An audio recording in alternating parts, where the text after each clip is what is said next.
In the quiet hours before dawn, beneath a sky still wrapped in moonlight, a gentle soul named Hannah Cornelius unknowingly lived her final moments. She was just 21 years old, full of dreams, surrounded by love, and heading home after a simple night out with a friend.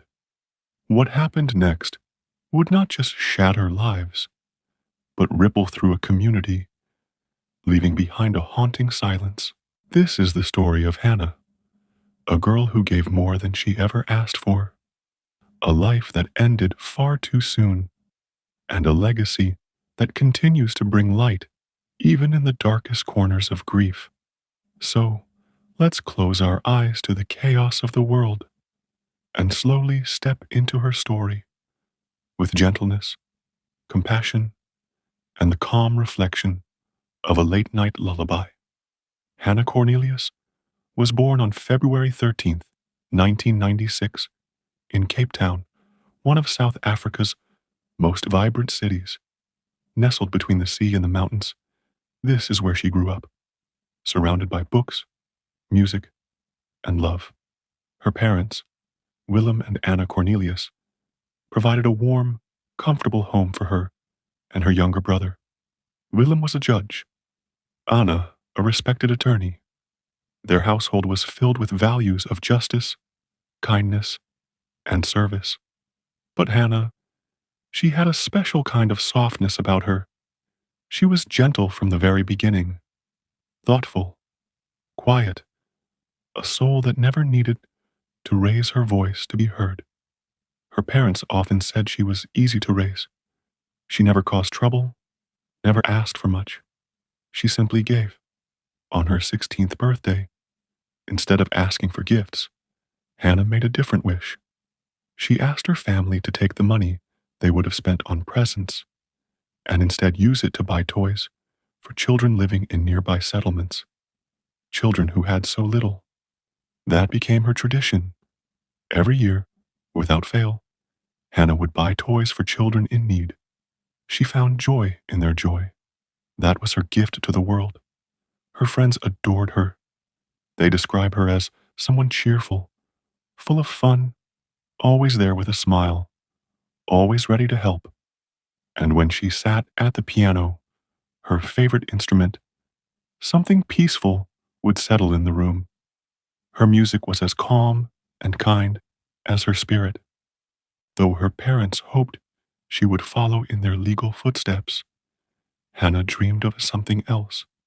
She had a deep love for words, for language, for philosophy. She wanted to study literature, and eventually she dreamed of going to France, to wander its cobbled streets and write her own story. So, she enrolled at Stellenbosch University, one of South Africa's oldest and most prestigious institutions. She was charting her own path, and her parents, after initial hesitation, grew deeply proud of her for doing so. She had so much life ahead of her, so many gentle ripples still to send out into the world. It was the early morning hours of May 27th, 2017. Around 3:23 a.m., Hannah dropped off her close friend Cheslin Marsh after the two had spent the evening at a bar. They sat together in the parked car near his home, just talking, laughing maybe, soaking in the last bits of the night. Neither of them knew they were being watched. 4 men lingered nearby, strangers to Hannah and Cheslin. Quietly, they approached the car. Armed with a screwdriver and a knife, they forced their way in. The peace of the night was broken. They took money and phones. One of the men, after collecting the stolen belongings, walked away, but the others stayed. They pushed Hannah and Cheslin to the back of the car and took control. Hannah said nothing, not a single protest. She simply looked ahead, calm, even in fear. The car drove through the dark. The men whispered lies, promising they would only borrow the car. But with each turn, Those promises faded. They stopped again. Cheslin was ordered into the trunk. Hannah was moved to the front seat. They drove to a gas station. Security footage captured them, unknowingly recording a piece of the puzzle. One of the men tried to use Cheslin's bank card, but failed. The wrong PIN. Frustration simmered. Still, Hannah didn't resist. She didn't fight. Perhaps she believed kindness might save her. What happened next, in the quiet corners of the early morning, would unfold into a tragedy that shook an entire nation. The men drove Hannah to a distant, isolated area, past paintball fields, down hidden roads. And there, the piece she carried with her was shattered. Cheslin, locked in the trunk, was left beaten and unconscious, abandoned by the roadside.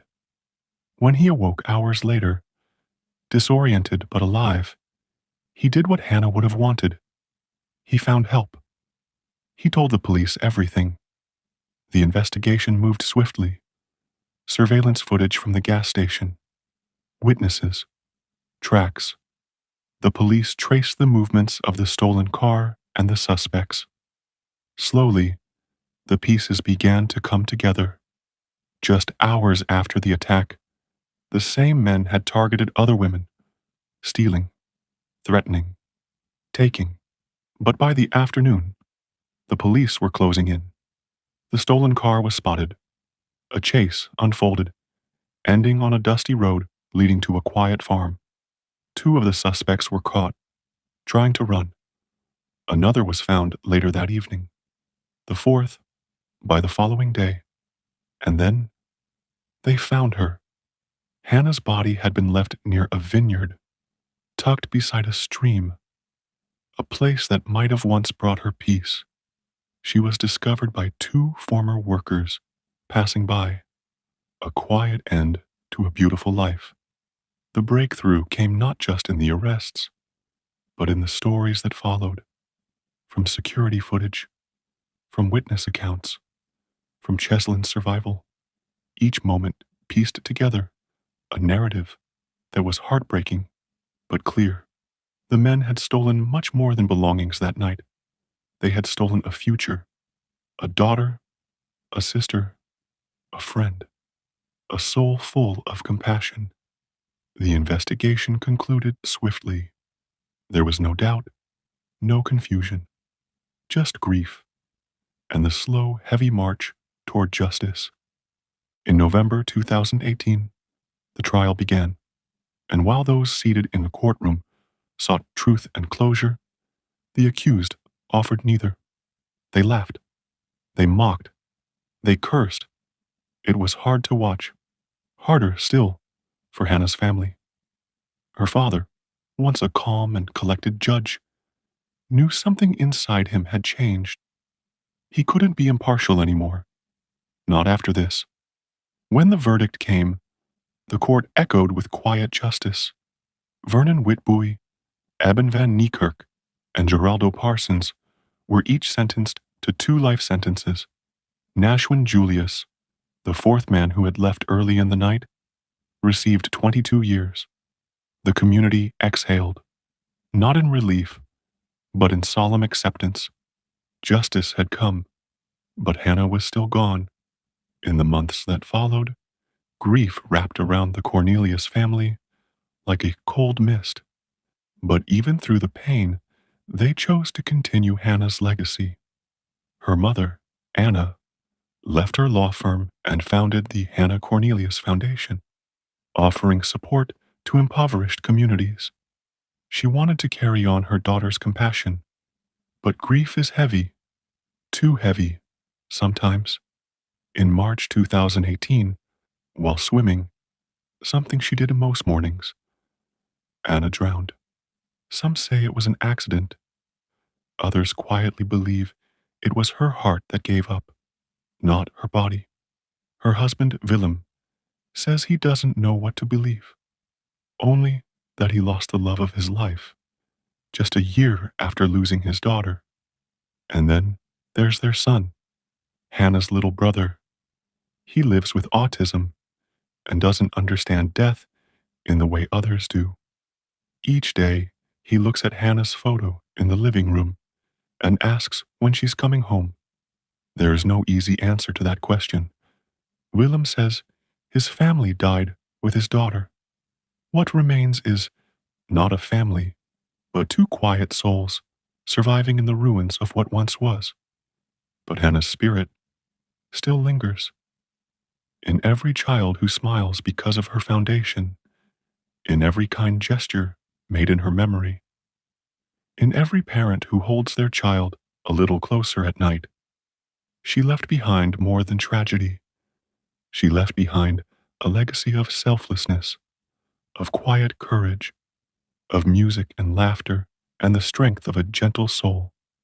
And now, as we close Hannah's story, let us carry her light with us. Let it be a soft reminder that even in the darkest night, there are hearts that shine with kindness, that even in the stillest silence, the echoes of love remain. Rest softly, Hannah. You are not forgotten. You are the lullaby in a world too loud, the quiet that calms, the kindness that stays. Good night.